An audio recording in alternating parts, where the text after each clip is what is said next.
So, a little bit about the white spring. Considered a sanctuary to the divine masculine, again, as a counterpart to the divine feminine energy of Chalice Well, the energy again is palpable almost immediately. No pictures were allowed there, but no pictures were needed. This sacred site was to be felt. We approached down a set of stone steps into what can only be described as a musky, candlelit cavern, a bathing pool attached to the spring in its center. Little alcoves with altars were placed around the perimeter. I was immediately drawn towards the back of the cavern where there was a small altar adorned with a statue of Cernunnos, crystals, candles, and burning incense, what I believe was frankincense, all around it. I sat on a little wood bench in front of it and opened my heart, my vision focused on the flickering flames of the candles.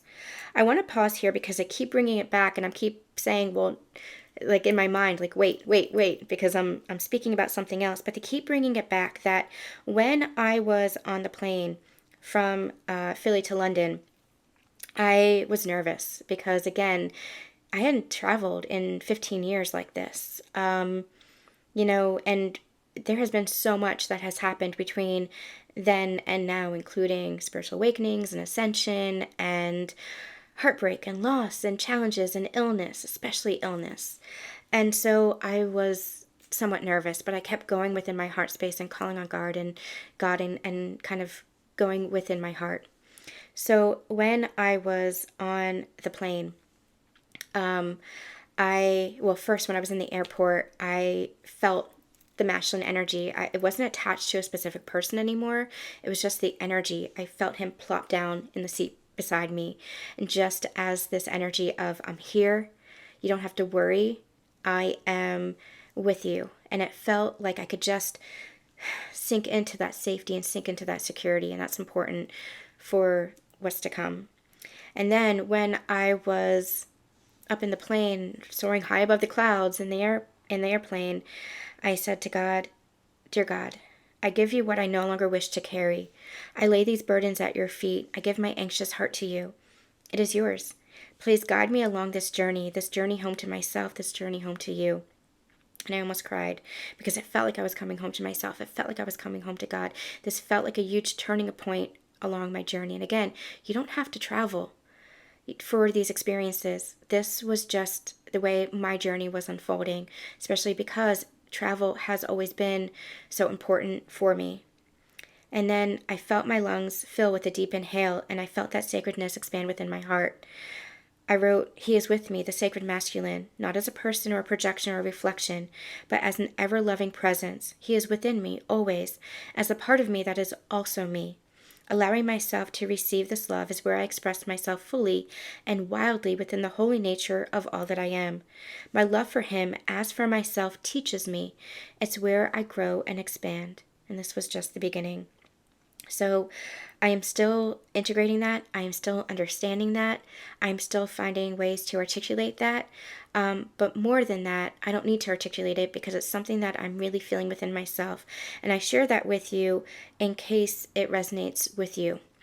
It is the inner union that anchors in. The masculine is always present with you. Always.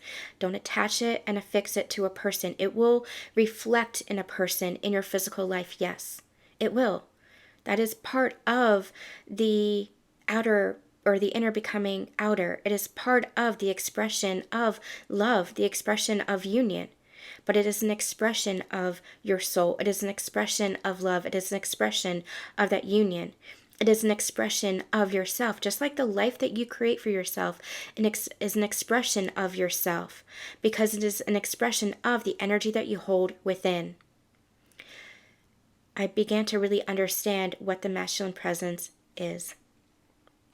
So when I was sitting there in the White Spring, I had a major activation and a major understanding. Let me just find my place again. So the energy of the White Spring felt heavy, certainly heavier than Chalice Well, but not in a negative way. It just felt more grounded, more earthly, and more present. It felt masculine. And if you are in tune with the masculine and feminine energies, and I don't just mean your counterpart, I'm not talking about your outside person, I mean in tune with the masculine and feminine energies within you and what they represent and how they are felt within within the whole of the world. They're reminding me now of when I went to New York last year and to all those waterfalls, how it was a symbol of the masculine and feminine energies in nature, expressing itself through nature, and how it's expressed that way in all of nature, how the feminine is the wild energy of the water and the masculine energy is the grounded presence that contains that, not in control. That is the old paradigm, that is the illusion, that is the old template, the toxic template that we are releasing, but in the energy of Avalon, in the energy of Camelot and King Arthur and Guinevere, of that merging, that union, that honoring of each other. The masculine presence holds the feminine in safety and security. He's able to hold her emotions. He's able to hold her expression. He's able to hold her so that she can be fully her. That is the presence of the divine masculine energy, what a true conscious masculine is. So what I shared here, it felt more grounded, more earthly, more present. I could immediately sense the presence of the masculine energy in a way I've only experienced in meditations and channelings, not as a personal projection or reflection. I knew this wasn't just the divine masculine or even the conscious masculine as we've come to know through counterparts. This is the sacred masculine. And I heard that in my mind's reverberation. This is the sacred masculine. And I began to sob, hearing those words in my heart, feeling them filter into the very core of my being. I felt my masculine with me, not an attachment of a memory or a physical person, but as something that I've always felt connected to, that's been an intrinsic part of me, a love that I've experienced since long before I was aware of this journey, long before I even had the words. My twin, who I will still call him my twin because he activated me into this journey, my twin helped me to remember this. And for myself, what I've realized along this journey is I will always hold love for that person. And whether or not he ends up being that sacred partner, whether he ends up being that person, he activated me to that remembrance. His love activated me to that remembrance. And that is what the twin flame journey is. It's an activation to remembrance. A remembrance of the union of the sacred masculine and the sacred feminine. And for me, personally, you might experience your journey in a different way, but for me personally, I had to go through an experience of releasing the attachment to the memory and the specifics of a person in order to come home to that conclusion within myself. And I do very much feel like there is a sacred partnership that is part of our physical experience. But for me, I had to release everything. I had to let go of everything. Really let go of every worldly attachment, everything, to recognize that everything was already inside of me.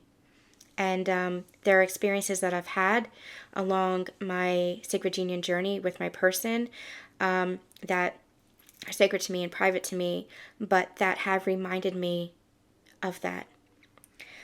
So I heard him say, "I'm coming home." And I kept feeling a desire to run. I kept feeling a desire to flee.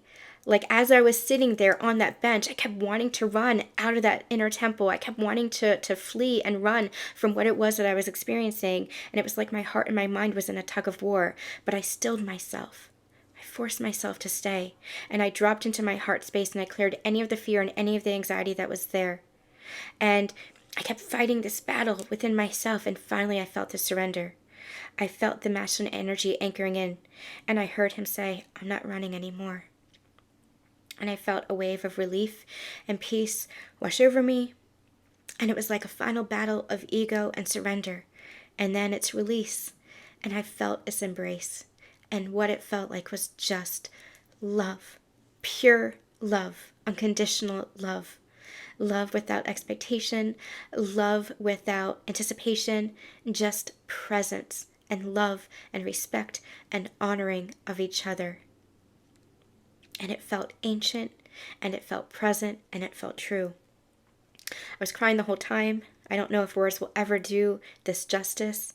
It felt like home, like I was surrounded with an energy of sacred protection from the masculine. I have never felt anything like this before. An honoring, a security, a protectiveness engulfed me. I think so long for divine feminines The feminine energy, whether you're a male or a female, whether you're a masculine or a feminine, the feminine energy has not felt protected, has not felt safe in this world. Even if you are a male and a masculine energy, your feminine energy, you had to suppress it because it is not honored in the society. It is not honored in this world. It's gonna be. It is now. That is what is shifting.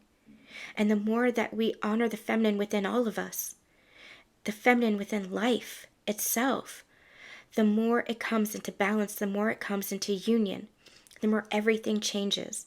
And what was so pivotal about this is I felt that protectiveness, the masculine wanting to honor and protect the feminine in a way that I have never allowed myself to feel before.